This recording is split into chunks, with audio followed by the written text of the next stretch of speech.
He promised he'd never leave, and still, the only thing he left behind was everything. I was standing in the kitchen when the text came through. Not from him. From a number I didn't know. "Ma'am, I'm sorry. I think you should know your husband has a new family."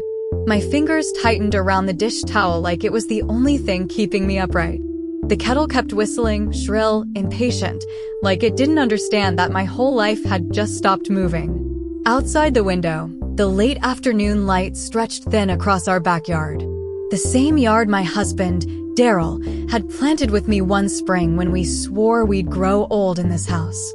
The same yard where we'd taken pictures every year on our anniversary, smiling like people who believed in forever. I stared at the message until the words blurred. My throat felt dry, but my mouth tasted metallic, like I'd bitten my tongue and didn't realize it. I told myself it was a scam. Some cruel mistake. A wrong number. Then another message followed, like a hand pressing down harder. "I live in North Carolina." He told me he was divorced. "I found a bill with your name on it." A bill with my name on it. My name had always lived beside his on mortgage papers, on tax returns, on Christmas cards sent to his mother. My name belonged in our life, not in someone else's proof. I turned the burner off. The kettle's whistle died, but the silence that replaced it felt louder. My eyes drifted to the refrigerator where we kept our calendar. Bills in red ink.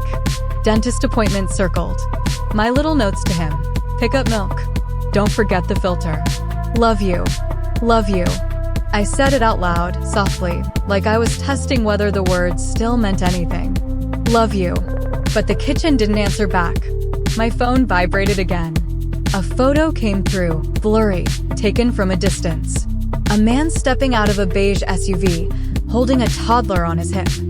His head tilted down in that familiar way, like he was listening closely to something sweet. Even from the grainy shot, I recognized the slope of his shoulders, the way his jeans sat, the baseball cap he always wore when he didn't want to do his hair. Daryl. He looked settled, like a man who had someplace to be. I sank into the chair by the table, the one with the chipped corner that Daryl always said he'd fix one day. My hands were trembling. Not dramatic shaking, just a small, stubborn tremor that made it hard to breathe normally. And then I did the one thing I promised myself I'd never do. I checked our bank account. At first, I saw what I expected, the mortgage payment pending, the grocery store charge, the electricity bill, our ordinary life, moving like it always did. Then I scrolled. A series of transfers. Not huge amounts at first. 200 here, 300 there. A pattern like someone quietly carrying water out of a pot until you suddenly realize it's half empty. The memo lines made my stomach twist. Rent. School. Medical. Words I'd never seen tied to our home. My heart thudded so hard I could feel it in my ears. I clicked into one of the transfers and saw the recipient account ending in numbers I didn't recognize. I whispered, "No, no, no." But the numbers didn't change. My phone rang. Daryl's name lit up the screen. For a second, I almost didn't answer. I just stared at his name like it belonged to a stranger. Then I swiped. "Hey, babe," he said, voice warm, casual. "You okay? You sound quiet." In the background, I heard something else, muffled voices, a door closing, a tiny laugh. Like he was somewhere alive with other people. I tried to speak. My voice came out thin. "Where are you?" A pause. Just long enough for me to hear him deciding what to give me. "At the job site," he said. "We had a late delivery." I held the phone tighter. "That's funny." "What's funny?" "My phone says you're in Charlotte." Another pause, sharper this time. I could hear his breathing shift, like someone changing posture. "I don't know what you're talking about," he said, but the softness in his voice had disappeared. I looked at the photo again. The toddler's little hand gripping his shoulder. A woman stepping into frame, only her hair visible, long and dark. "I got a message," I said. "From someone who knows you." Daryl exhaled, slow, controlled. "Listen, not today, okay? I'm tired. Not today." Like my pain was a bad timing issue. I swallowed hard. "Daryl, do you have another family?" Silence. No denial. No outrage. No, "Are you crazy?" Just silence, like a locked door.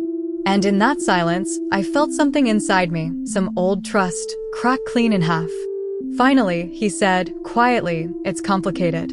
I laughed once, but it wasn't humor. It was disbelief trying to find somewhere to land. Complicated? I repeated. Is the mortgage complicated?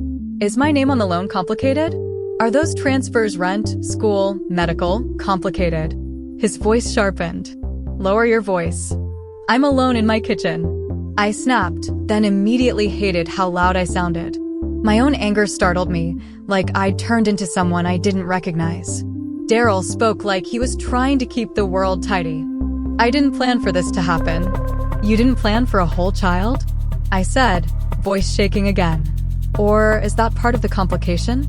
He said my name then, Marianne, like he was reaching for calm. "Marianne, listen. You're going to blow this up and make it worse." Worse. That word landed heavy. "You left me with everything," I whispered. "You promised you'd never leave, and you left me with the house, the bills, the debt, the lies. And you're telling me I'm the one making it worse." I heard him swallow. "I'm not leaving you." I closed my eyes.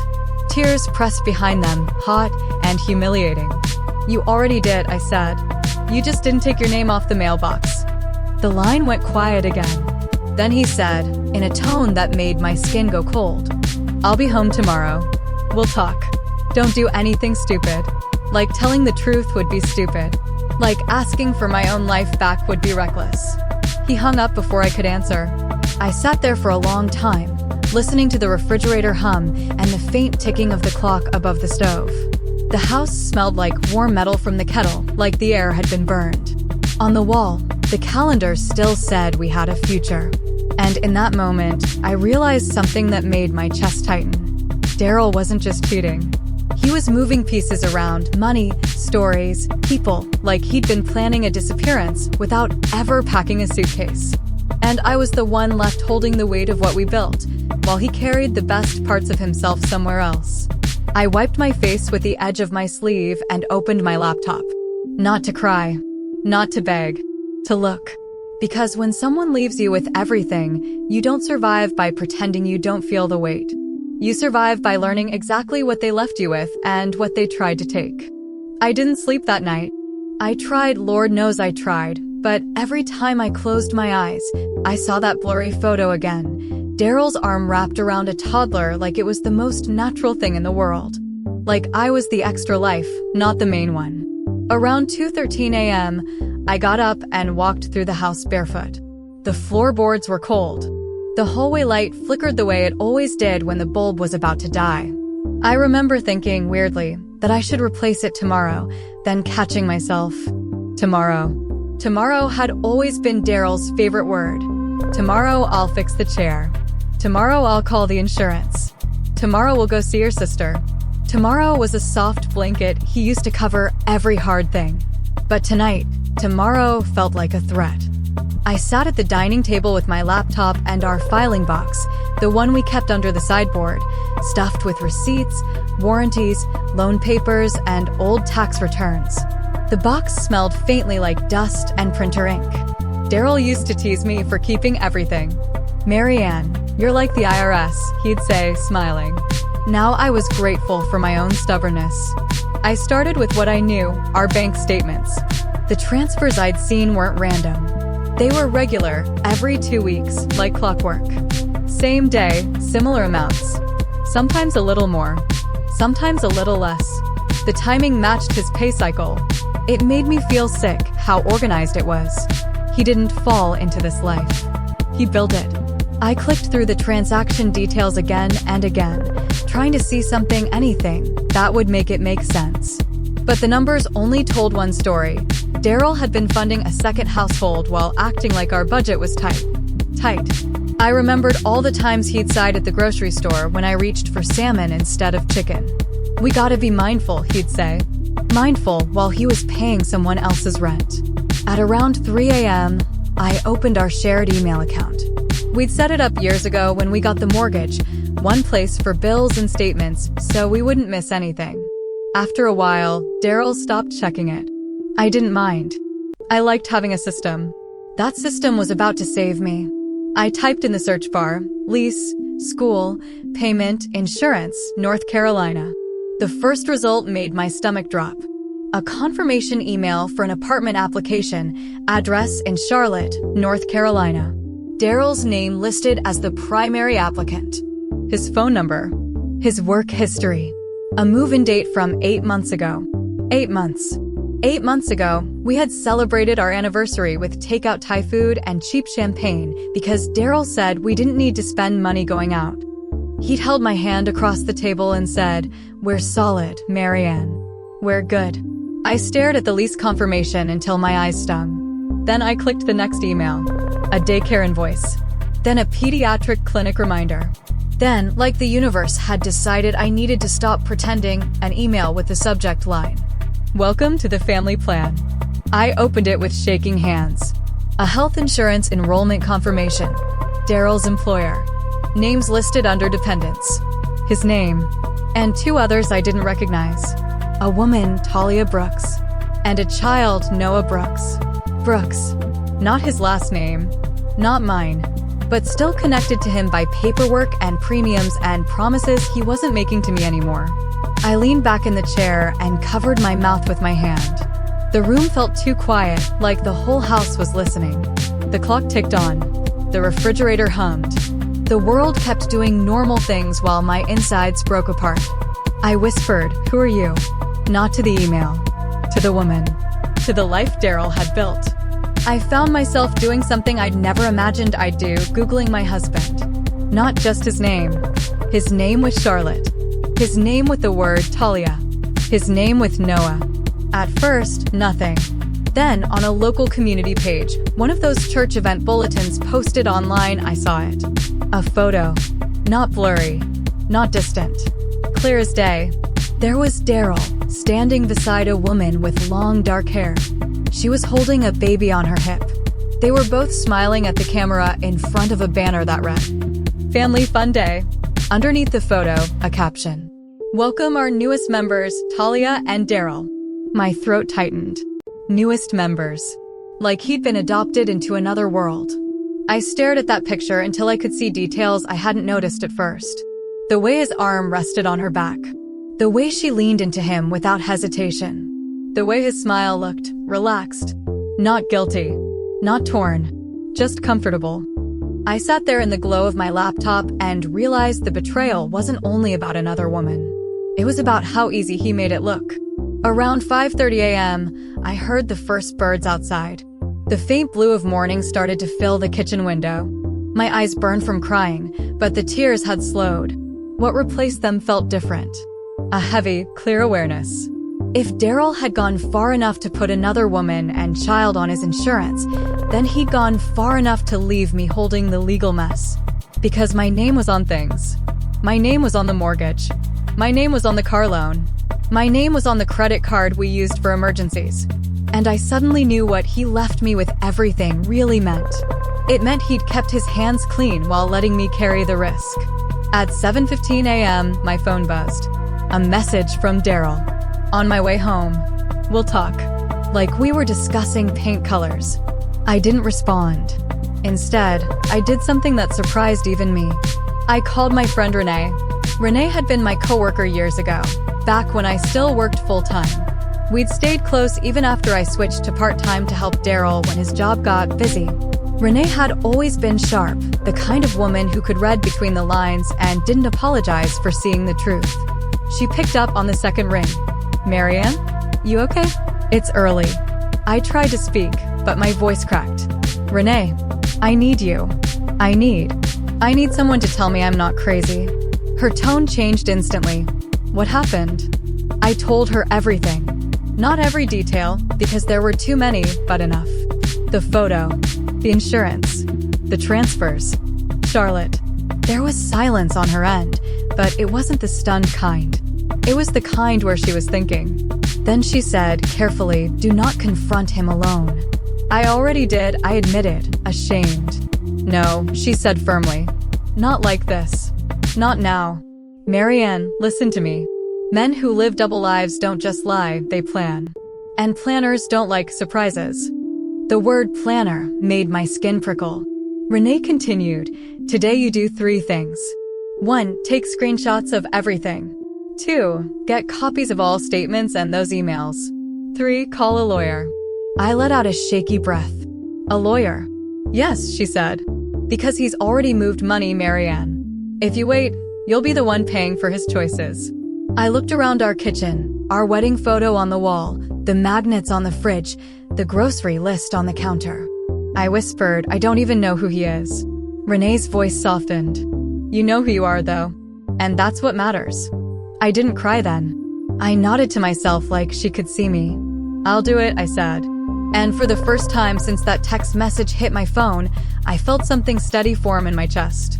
Not peace. Not yet. But direction. Daryl was driving home thinking we were going to talk. He didn't know I was about to stop talking and start protecting myself. By the time Daryl pulled into the driveway, the house looked exactly the same. Same curtains. Same porch light. Same welcome mat we bought on clearance because he said $20 was too much for something people wipe their feet on. From the outside, nothing had changed. Inside me, everything had. I was sitting at the kitchen table when I heard his key in the lock. I didn't rush to the door like I usually did. I didn't call out his name. I just listened, the metallic click, the soft creak, the familiar sound of his shoes against the tile. He smelled like travel when he walked in. Not sweat, not work, hotel soap, coffee, a life that didn't include me. "Marianne," he called, cautious now. "I'm in here," I said. He stepped into the kitchen and stopped short when he saw the laptop open, papers spread out neatly, my phone face down beside them.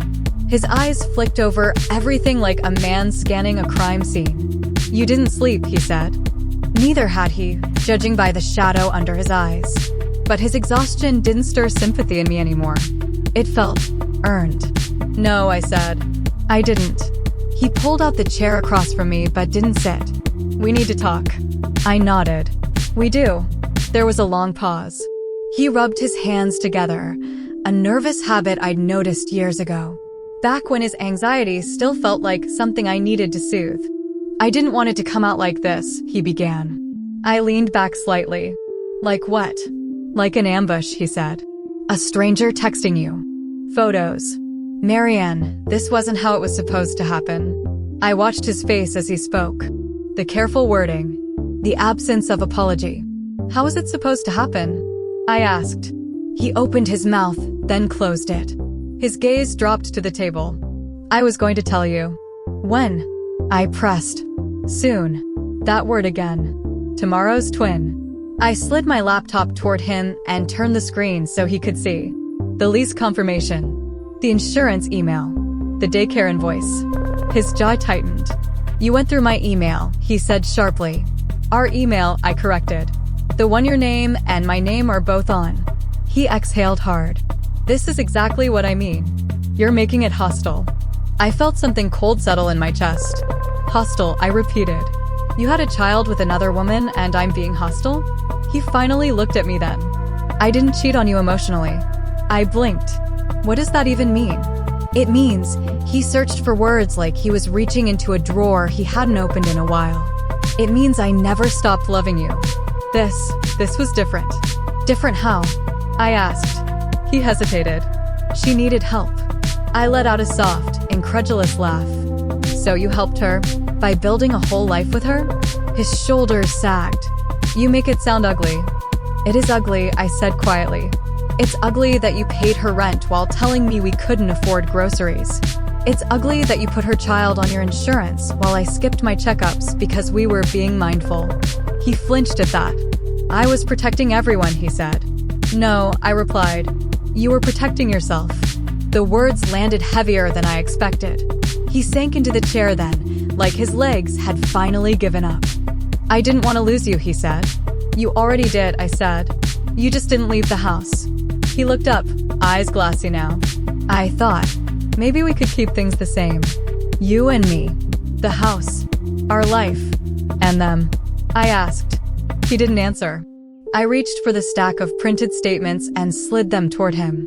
"Do you know what you've done to me?" He shook his head slowly. "You left me with the liability," I said. "The debt. The risk. If something happens to you, if you lose your job, if you get sick, guess who's responsible? His lips parted, but nothing came out. You planned your freedom, I continued. And you planned it on my back. The kitchen clock ticked loudly in the silence. Finally, he said, "What do you want?" I looked at him then, not the man I married, but the man sitting across from me now.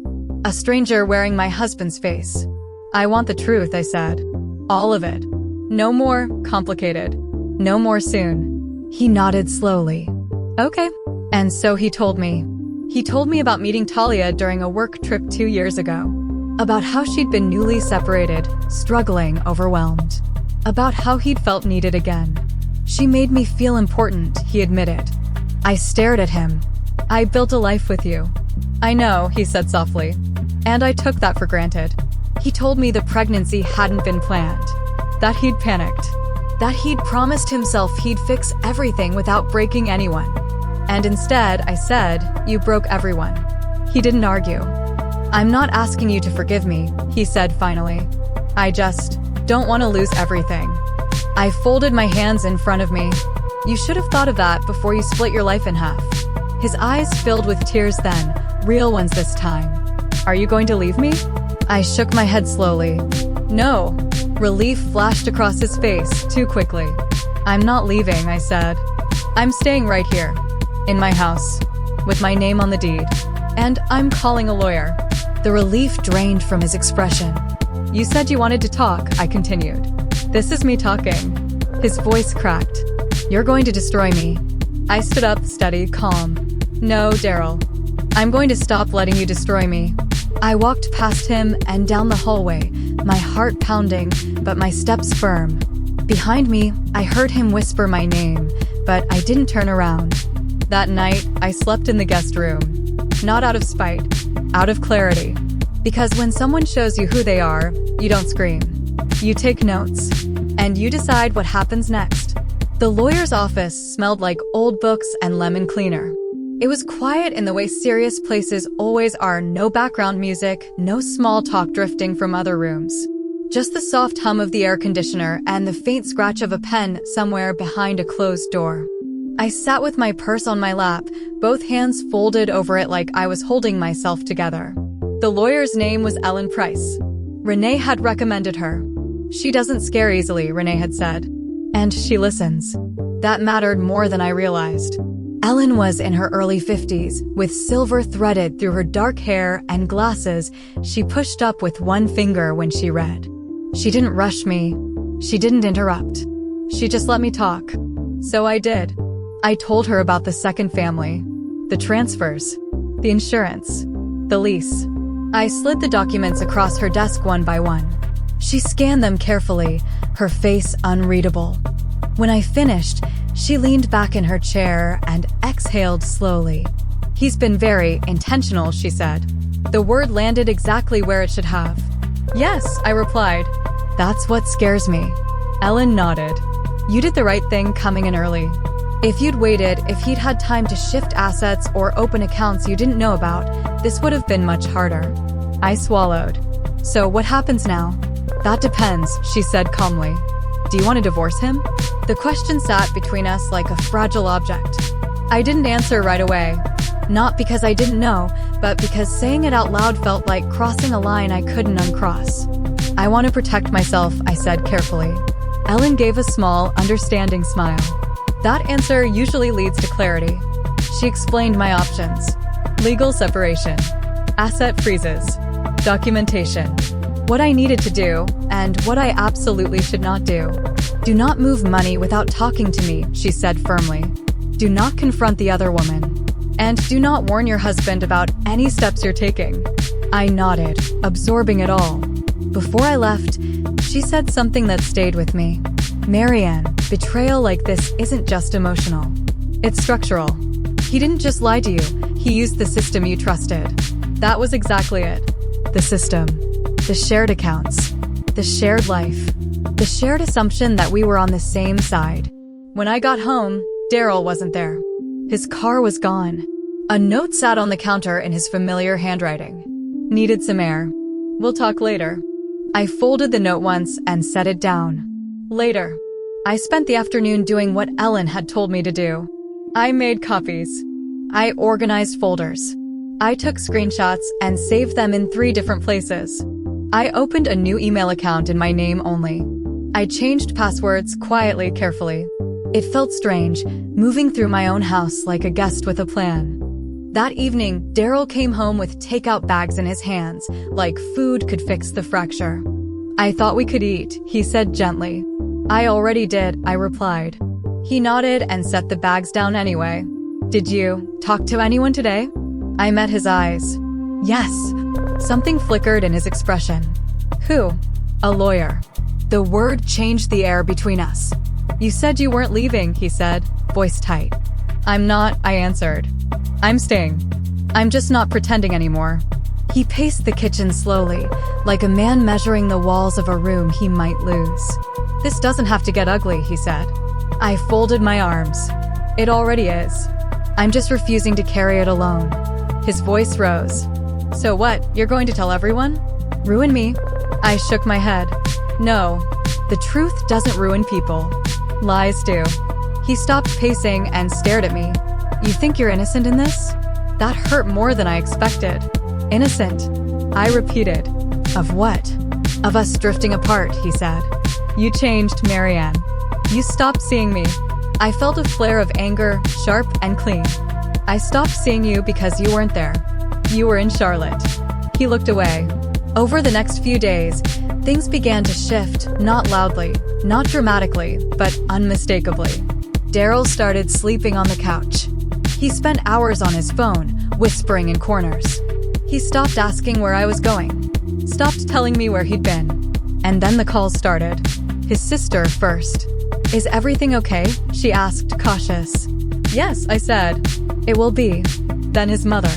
You sound tired, she said. I am, I replied. I didn't explain. I didn't accuse. I let the silence do the work. A week later, Daryl sat across from me at the table again, his shoulders slumped. Talia knows, he said quietly. I didn't ask how she'd reacted. She's scared, he continued. She didn't know about you. Not fully.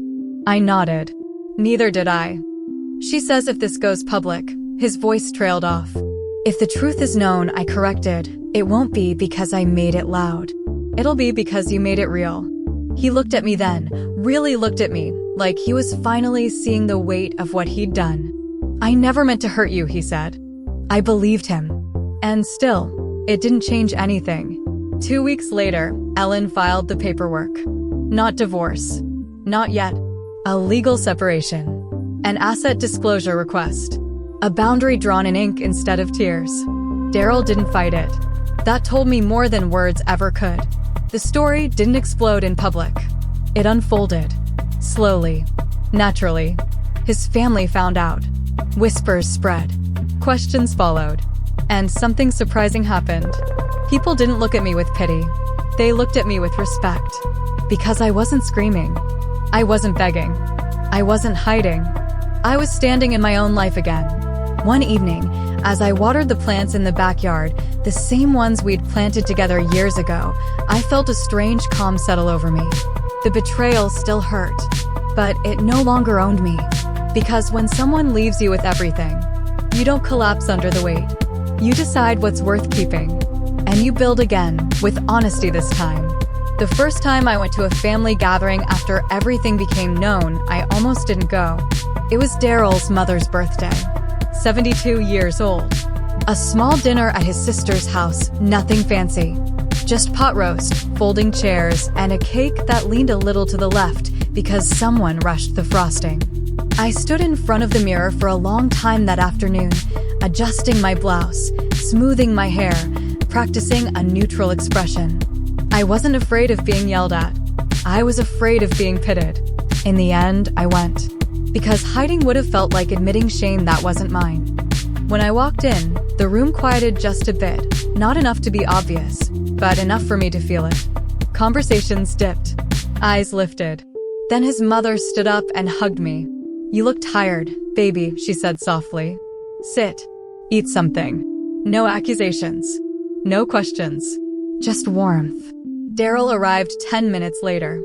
He avoided my eyes, kissed his mother's cheek, and took a seat at the far end of the table. There was space between us, physical and emotional, and for once, it felt appropriate. Dinner passed with polite conversation. Someone talked about the weather. Someone complained about gas prices. Ordinary things, like the world wasn't splitting in two beneath the table. Then his sister cleared her throat. "Daryl," she said, voice steady. "We need to talk about what you've done." The room went still. My fork paused halfway to my mouth. His mother frowned. "This isn't the time." "It is," his sister replied gently. "Because Marian deserves better than silence." I felt my chest tighten. Daryl stared at his plate. "I don't want to do this here." "You didn't want to do a lot of things," she said. "Like tell your wife the truth."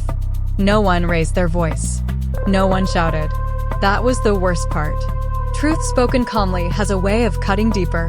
His mother covered her mouth with her hand. "Daryl, tell me this isn't true." He didn't look up. "I didn't mean for it to happen like this," he murmured. The same sentence. Again. His mother's shoulders sagged. "You have another child?" He nodded. The silence that followed wasn't angry. It was grieving. For the man they thought they knew. I reached out and touched his mother's hand. "This isn't your fault," I said quietly. She squeezed my fingers. "No," she whispered. "But it's my son's responsibility." After that night, things shifted faster. Daryl's family didn't cut him off, but they stopped protecting him. His sister told him plainly, "You don't get to play the victim." His mother stopped making excuses. And I learned something important. Public consequences don't always look like humiliation. Sometimes they look like accountability. At work, Daryl's situation came up sooner than I expected. Not as gossip, but as paperwork. One afternoon, he came home pale and shaken. "They're auditing my benefits," he said. "They found inconsistencies." I kept my voice neutral. "What kind of inconsistencies?" He swallowed. "Dependent enrollment. Overlapping addresses. Timeline issues." I nodded slowly. "I didn't report you," I said. "But the truth has a way of surfacing." He looked at me like he was seeing the long road ahead for the first time. "I might lose my job," he said. I didn't answer right away. Then I said, carefully, "Whatever happens, I won't lie for you." He closed his eyes. That night, I lay awake listening to the rain hit the roof. Not panicked. Not numb. Just present. The next week, Ellen called. "They're moving forward with full disclosure," she said. "He can't hide assets anymore." "Okay," I replied. "And Marianne," she added, "you're in a strong position." I thought about that word, strong. I didn't feel strong all the time. I still cried in the shower. Still flinched when my phone buzzed unexpectedly. Still missed the man I thought I'd married. But strength, I was learning, isn't loud. It's consistent. The separation agreement finalized quietly. No courtroom drama. No raised voices. Just signatures and understanding. Daryl moved out a month later. He packed lightly. Clothes. Shoes. His laptop. He didn't take the wedding album. He didn't take the couch. He stood in the doorway for a long moment, keys in his hand. "I never meant for this to end us," he said. I met his eyes. "I know, but intentions don't undo choices." He nodded, tears in his eyes. "I'm sorry." "I believe you," I said. "I just can't live inside your sorry." When the door closed behind him, the house felt different. Not empty. Quieter. Mine. I spent the following weeks reclaiming small things. Rearranging furniture. Donating clothes we'd bought together. Painting the guest room a soft green because I wanted to. I went back to full-time work. I laughed again, tentatively at first, then freely. One evening, as I sat on the porch watching the sun dip low, Renee called. "You okay?" she asked. "Yes," I said, surprised to find it was true. "You sound like someone who survived," she said. "I didn't just survive," I replied. "I chose myself." She smiled through the phone. I could hear it. The truth is, revenge didn't look like destruction. It looked like dignity. It looked like boundaries. It looked like letting the truth stand on its own without decorating it with cruelty. Because when someone promises they'll never leave you, and then leaves you with everything, you don't chase them. You build something better with what remains. Healing didn't arrive all at once.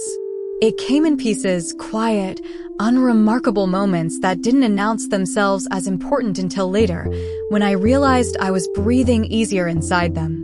The first was a Saturday morning. I woke up and didn't reach across the bed. For years, my body had done that automatically, hand-searching for warmth, for proof I wasn't alone. That morning, my hand stayed on my own side. The space beside me was cool and undisturbed, and instead of panic, I felt relief. I lay there listening to the house. The soft groan of pipes. A car passing outside. A neighbor's radio faint through an open window. My life, still here. I made coffee and sat at the table with a book I'd been meaning to read for years, but never had the energy for. The mug was chipped. The coffee was too strong. The sun hit the floor just right. And for the first time in a long while, my thoughts weren't racing ahead to manage someone else's mess. They stayed with me. That was when I understood something simple and profound. Peace doesn't come from fixing the past. It comes from no longer fighting the present. Daryl and I spoke occasionally after he moved out. Short conversations. Necessary ones. Logistics. Paperwork. The tone stayed respectful, but distant, like two people who once shared a language and now only remembered fragments. He told me he was seeing a therapist. "I need to understand why I did this," he said once. I nodded. "That's your work now." He didn't argue. Talia reached out exactly once. Her message was long. Careful. Apologetic. She said she hadn't known the full truth. That she'd believed his stories about separation and distance and working things out. She said she was angry. Hurt. Lost. She asked if I hated her. I stared at the message for a long time before responding. Then I typed, "I don't hate you, but I won't carry your pain either. I hope you find clarity. Please don't contact me again." And that was it. No dramatic confrontation. No closure scene. Just a boundary. And boundaries, I learned, are a form of mercy for yourself. A few months later, the house felt different again. Not like a place recovering from damage, but like a place becoming something new. I repainted the kitchen. Not because it needed it, but because I wanted to choose the color without negotiation. A warm off-white that caught the light softly in the evenings. I planted new flowers in the yard. Not where the old ones were, somewhere else entirely. I stopped explaining myself to people who asked careful questions. "How are you holding up?" "I'm okay," I'd say. And mean it. Not perfect. Not untouched. But okay. One afternoon, I found the wedding album in the hall closet. I hadn't looked at it since Daryl moved out.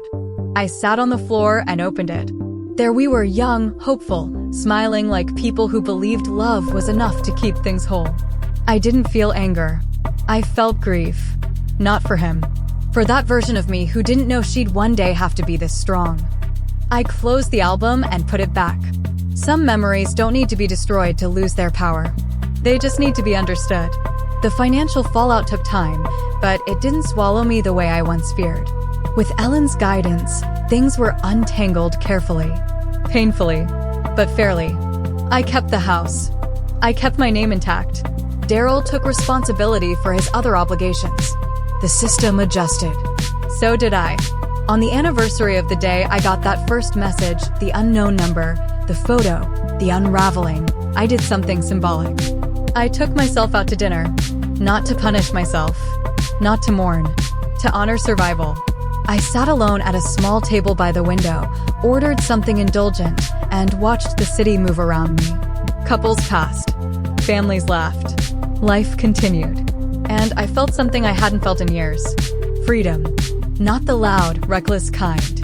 The quiet kind that comes from no longer waiting for someone else to choose you. I thought about all the ways I'd once measured my worth, how well I supported him, how patient I was, how much I forgave. I don't measure myself that way anymore. Now, I ask different questions. Do I feel safe? Do I feel honest? Do I recognize myself in my own life? Those questions guide me better than any promise ever did. People sometimes ask if I'd ever trust again. I tell them this. Trust isn't about believing someone won't hurt you. It's about knowing you'll be okay if they do. My husband promised he'd never leave me. And in the end, he left me with everything. The truth, the responsibility, the chance to rebuild. and the strength I didn't know I had until I needed it. I didn't win by destroying him. I won by refusing to disappear. And that, I've learned, is the quietest kind of revenge. The kind that turns into peace. If you're still listening, I want to say this gently, because stories like mine don't always sound dramatic on the outside, but they change you on the inside in ways you never expect. I didn't set out to be strong. I didn't wake up one morning ready to rebuild my life. I was forced into clarity by betrayal. And maybe you've been there too. Maybe someone promised they'd never leave, and then left you holding the weight of everything they broke.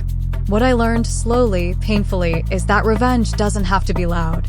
It doesn't have to be cruel. And it doesn't have to look like destruction.